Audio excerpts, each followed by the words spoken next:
Being an agent is really, really hard. I see the challenge that you guys deal with. What's really hard about it is that you're the licensed professional, and then you have some young whippersnapper calling you and suggesting, let me take over your client's payments. And it's really hard as an agent to go, I have no idea what you're talking about. So what agents typically do is they go, my broker says it's illegal. You haven't talked to your broker in 9 months. What are you talking about? My broker says it's illegal. No, my seller's not interested in it. They're looking for the lowest possible hanging fruit. They just want an offer. Please just buy the house. All cash offer, please. I just want to get away with this. The seller hates me right now. You guys ever have sellers like, why aren't you doing open houses at my house? Like, that's going to help. Anyway, we call Bob. Bob says, I never saw the offer. I said, well, Bob, here's what I do. I'm an investor. I'd like to buy your house today. My primary goal is to take over the payments on your house. I don't say subject to or seller finance. I say, I'd like to take over the payments on your house. What do you think Bob says? You would do that? This is why the story of your client to me is really important. Sarah, the agent, told the seller, Bob, I can get you, days on market are 40 days. I can get you an offer in 40 days. You're out of here in 90 days. So what does Bob do?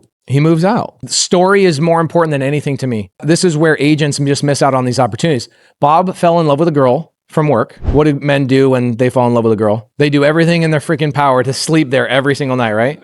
So she says to him, why don't you just move in? You're here every night. Why don't you just move in? He's like, okay, I'll sell my house. So he hires the agent. The agent says, I'll sell this in 90 days. Bob says, oh, dude, I'm moving out right now. I'm not going to wait for 90 days. I'm just going to move right now.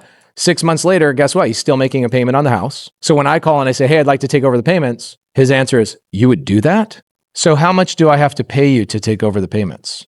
This is very typical for me. When we call expired listings, they say, so I don't have to come out of pocket for any of this? Like you'll just take over the payments for me? So of course we closed that deal, 4101 West Flower Street. We turned it into co-living property. Co-living's like hot right now. If you guys want to know more about that, patsplit.com. Okay. My team had called Sarah 6 times over this whole transaction, right? Do you think she wanted another call from us after she got fired? No. So she basically blocked the call when it came in.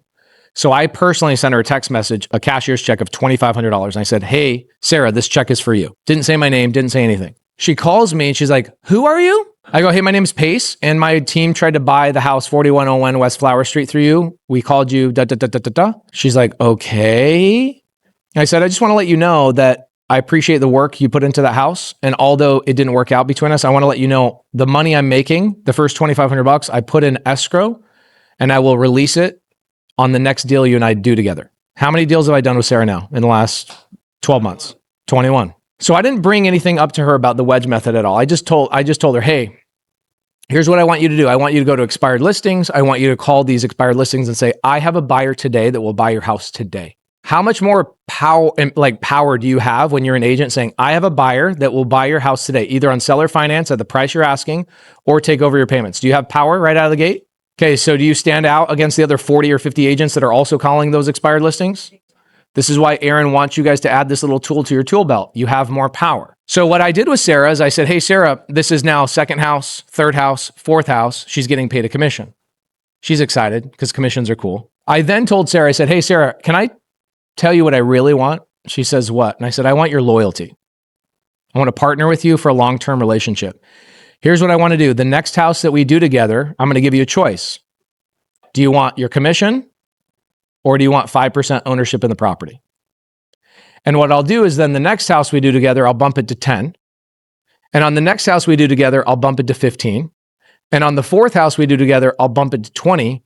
And I will retroactively go backwards on all the other ones and go to 20% if we get to that house. What do you think Sarah says? Sarah, I think out of the houses we've done together, 21 houses, I think she's a 20% owner in 16 of those houses. Do you guys know what that means for her? The median home price in Phoenix, Arizona is $430,000. Let's do the math. Somebody pull this out. $430,000 times 0.2. Okay, multiply that by 15. Okay, so she is now, in less than 12 months, the owner of $1.2 million in real estate, that all cash flow. She gets 20% of the cash flow. She gets 20% of all the future appreciation. She gets 20% of the K1. You guys, as real estate agents, don't understand how powerful it is. I make millions of dollars. Yes, I'm bragging. And I pay 0 federal income taxes. Why? Because the IRS rewards the people who own real estate. The IRS says, this is not a loophole. This is written in the code. It is instructions. Own real estate and we will reward you. Why does the IRS want me to own real estate? They want me to provide affordable housing to the United States. Is the government good at providing affordable housing? So the government incentivizes us through tax benefits. And so not only is Sarah a part owner of all the real estate, she also, from all the commissions she earned, paid how much in taxes this year? $0 in taxes. This is a little nugget I want you guys to write down for a second. You want to make more money? Keep more. Stop paying it to the federal income, federal blah, blah, blah. You guys are looking for write-offs all the time. Oh my, okay, that's all good. I'm not saying don't do that. Do that. But you're still paying taxes at the end of the day because she's not looking after the commission. She's looking now for the partnership and the ownership. She gets cash flow. Let's say those properties, what do you think the properties will go up in value over the next 15 years? It'll double. Welcome to real estate. I don't care who's in charge of the presidency. I don't care who is doing whatever. Real estate has scientifically, mathematically proven to double every 10 to 15 years.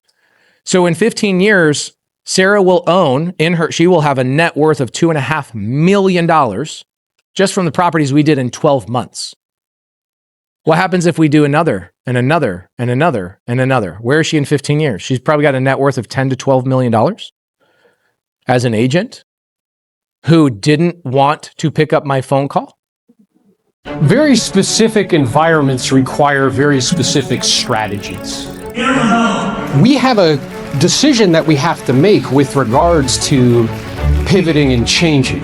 And we're here today to triangulate some ideas, share some information, in hopes that we can continue to keep getting our unfair share of the business in a marketplace that's continuing to shift and change. Yes, flat line goes backwards. You continue to keep doing the same thing, I promise you, as marketplaces change, you will go backwards. I thought I was God's gift to real estate.